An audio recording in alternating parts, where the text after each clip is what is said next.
আসসালামু আলাইকুম। কেমন আছেন সকলে? আশা করিচ্ছি ভালোই আছেন। আমিও ভালোই আছি। আজকে নিয়ে আসলো রসুনের খিচুড়ি। এটা আসলে আমি আমার শ্বশুরবাড়ির যাইয়া খাইছিনু আমার শরীর হাতে। আমার শরীর এতই মজা করে রান্ধিচ্ছিল। সেজন্যে মনে করনু যে আজকে আপনাদের সাথে এটা না শেয়ার করি। তো এটা কিন্তু মাসের ডাল দিয়েই করে। খালি মাসের ডাল আর চাল দিয়েই করে। আর কোনো ডাল দেয় না আমার শরীর। আমি আমার ঘরে রান্না মাসের ডাল কম আসছিল। আমি না মুগ ডাল মিশাই দিছি।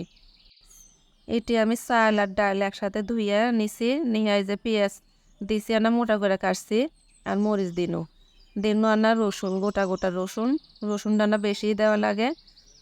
মির্চি আর না আদা রসুন বাটা দিনু না দিলেও হয়, ও তো মনের শান্তি দিয়ে আসছি তো তাই দিছি।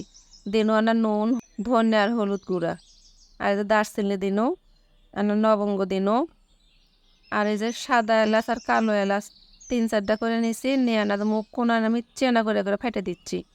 না হলে বিসি করলে আর বাইর হয়ে যাবে নি, খালি গন্ধটা লাগবি। এনা দিনু সাদা তেল আর ২টা তেজপাতা দিনু, এনকে ভালো করে মাখে নেব। মাখানটা ভালো হলে স্বাদ ভালো লাগবে নি। এটা আবার আমার মা কয় যে ভালো করে মাখা নিলে স্বাদ ভালো হয়। তো যে মাখানটা হয়ে গেছে,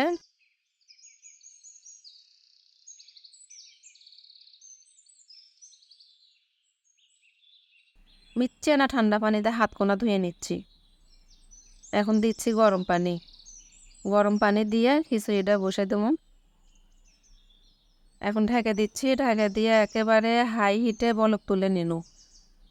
বলক উঠে গেছে, একবার না নাড়াচাড়া করে দিচ্ছি, দিয়ে আবার না ঢেকে দিয়ে চুলাখন এখন না কমে দেবো।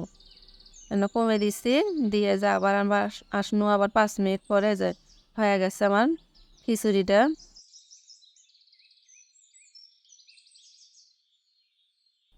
এই যে খিচুড়িটা হয়ে গেছে, আবার না দমে ঢেকে দিচ্ছি 5 মিনিট।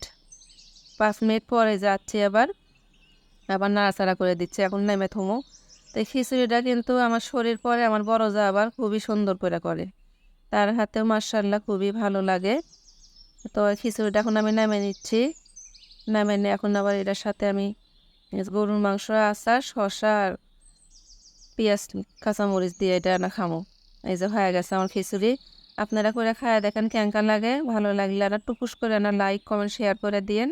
তো আজকে এটাই হচ্ছে, সবাই ভালো থাকেন। আল্লাহ হাফেজ।